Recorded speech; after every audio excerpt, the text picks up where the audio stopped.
আপনাদের স্বাগত জানাই। আজকে আমরা একটা ভিন্ন স্বাদের ভিন্ন মেজাজের নাটক শ্রুতি নাটক পরিবেশন করতে চলেছি।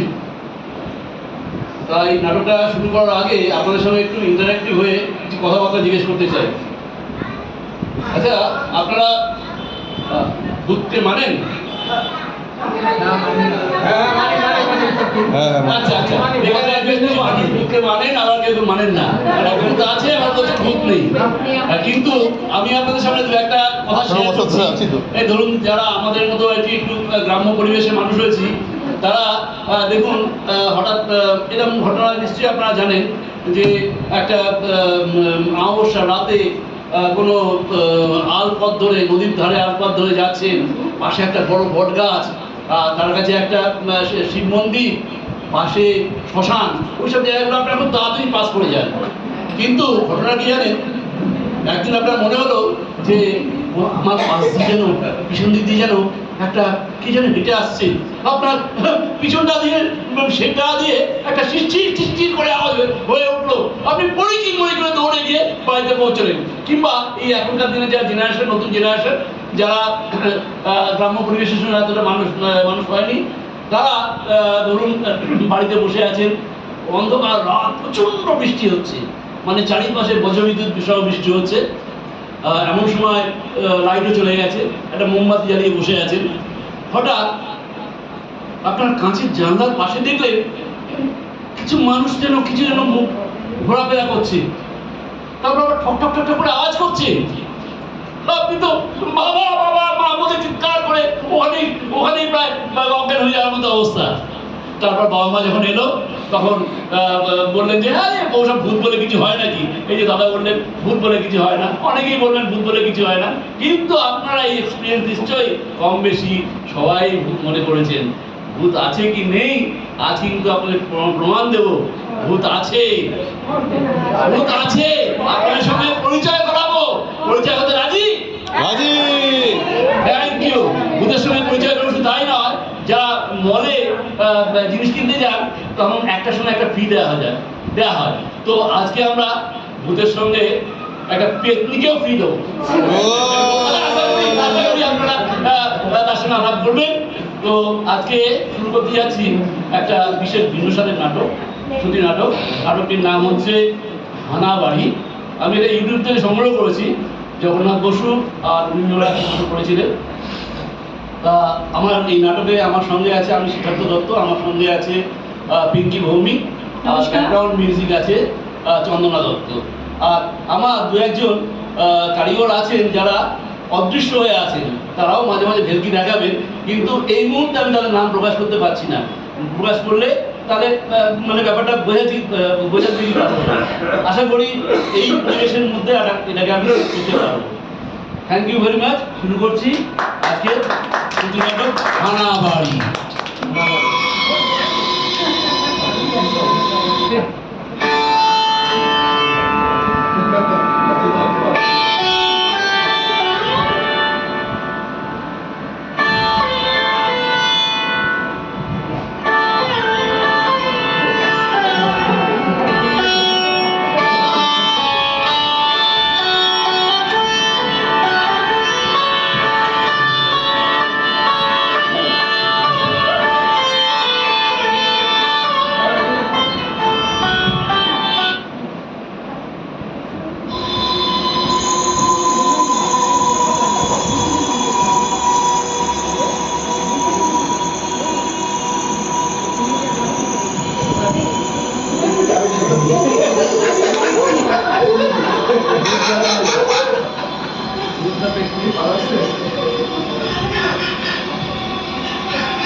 কাকে চাই?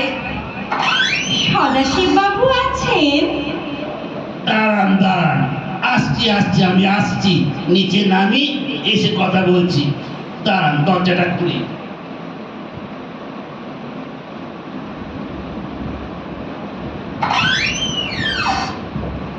নমস্কার, আমি সদাশিব। নমস্কার। নমস্কার। কি ব্যাপার, এই সন্ধ্যার সময় একলা মহিলা আমার খোঁজ করছে? কি ব্যাপার? না, তেমন কিছু নয়। ওই কাগজে একটা বিজ্ঞাপন দেখলাম যে এই বাড়িটা নাকি বিক্রি হবে, আর তাই।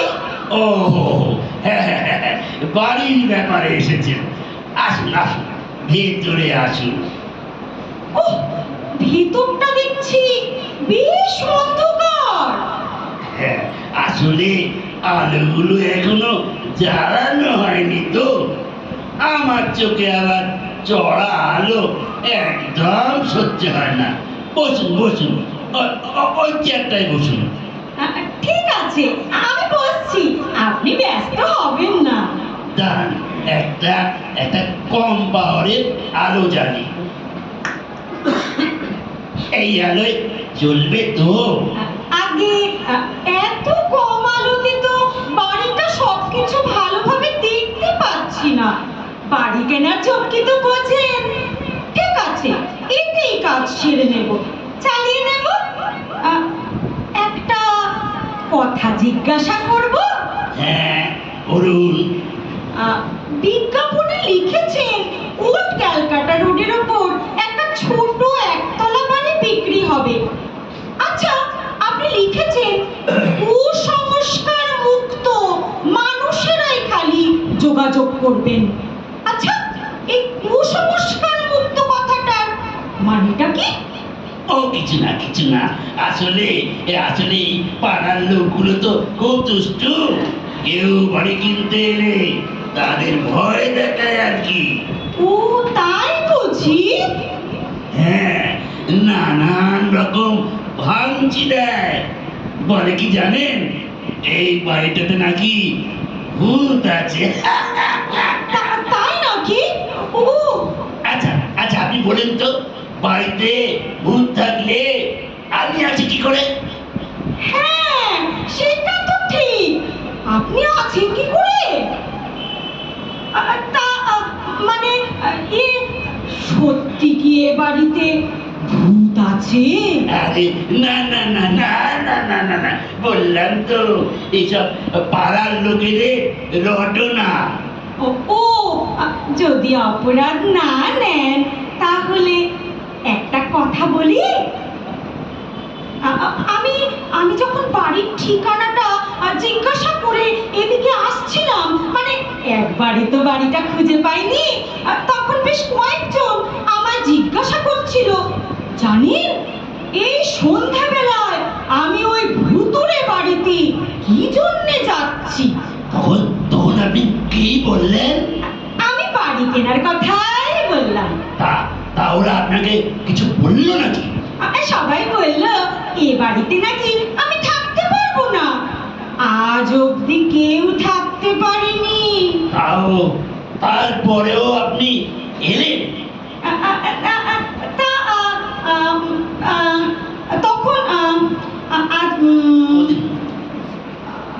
ওদের মধ্যে না কে একজন বললেন যে এ বাড়ির লোকজন সব বেশ কয়েক বছর আগে মারা গেছেন, তারপর থেকে বাড়িটা খালি পড়ে আছে। তারপরে সে কি দেখলেন? জল জ্যান্ত আমি আছি। হ্যাঁ, অনেকেই বলছিল এটা নাকি হানা বাড়ি।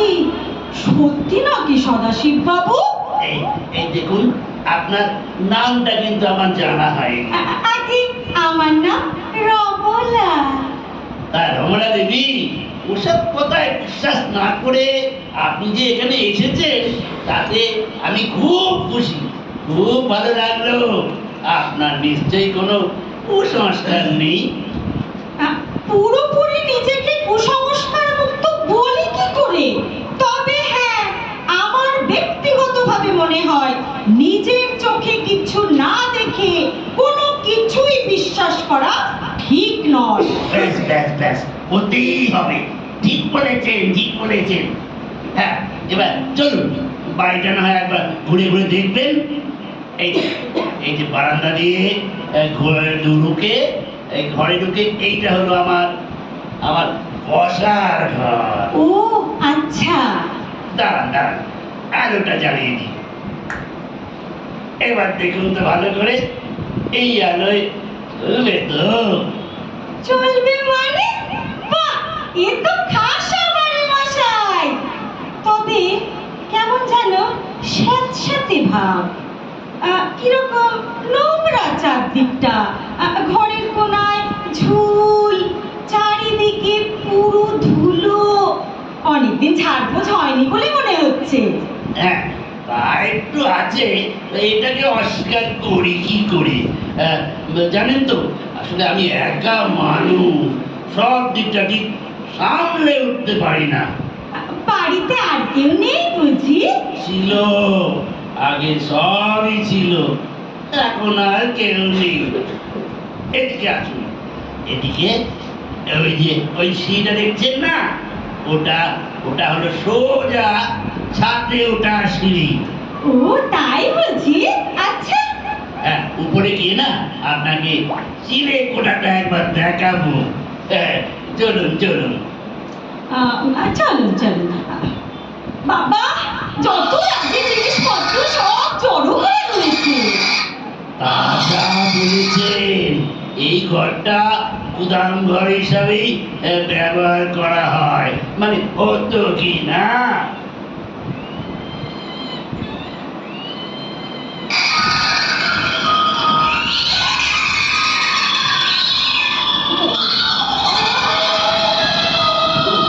সদাশিববাবু, সদাশিববাবু, ওপর থেকে ওই দড়িটা কিসের ঝুলছে? দড়ি? দড়ি কোথায়? দড়ি কোথায় দেখলেন? ওই যে উপর থেকে কি যেন একটা দড়ি ঝুলছে, ফাঁস দেওয়া। কোথায় কড়িকাঠ? কোথায় কড়িকাঠ? হ্যাঁ, তাই তো। না না, আসলে আমি দেখলাম যে ওখান থেকে ওপর থেকে একটা কি যেন একটা দড়ি মতো দেখলাম।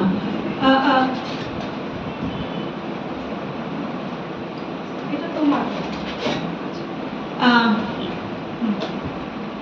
তা হ্যাঁ তো, আমি তো খুব ভালোভাবে দেখলাম যে একটা কি যেন দড়ি ঝুলছে। এখন কোথায় গেল সেই কড়িকাঠ?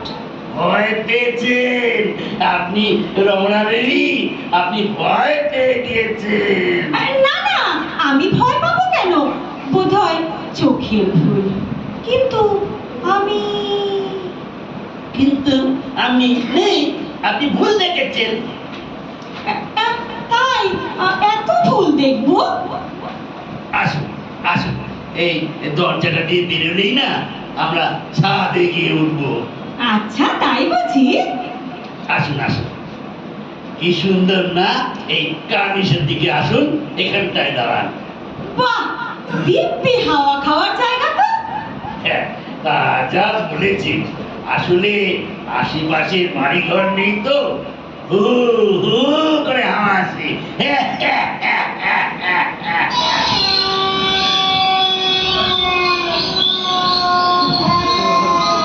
সদাশিববাবু, সদাশিববাবু, ওই গাছটা থেকে কালো মতো কি একটা উড়ে গেল। ওইটা কি? ওই পাখিটা কি হবে বোধ হয়? ও, পাখি? ওই পাখিটা কি হবে বোধ হয়? আরে, আপনি দেখছি খুব ভীতু মশাই। না, মানে আমি স্পষ্ট দেখলাম কি যেন উড়ে গেল। যাকে, চলুন তাহলে নিচে যাই। চলুন নিচে যাই।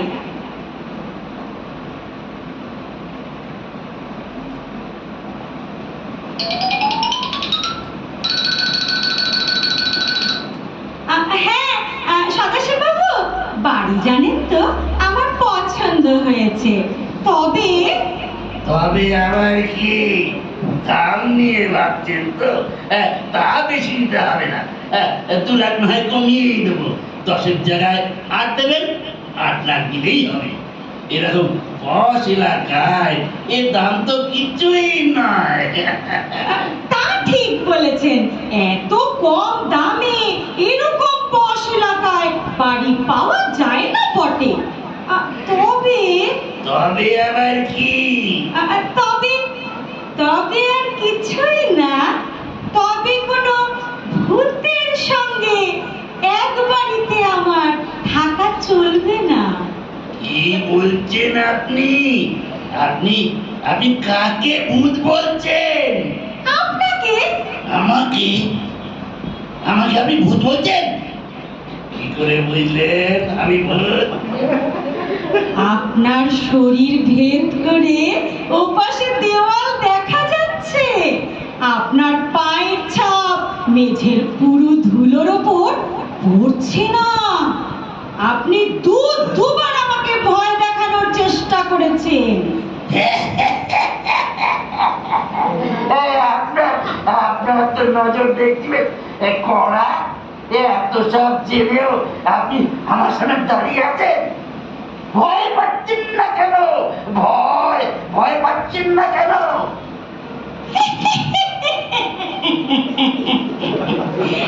ভয় পাওয়ার কোনো কারণ নেই, তাই।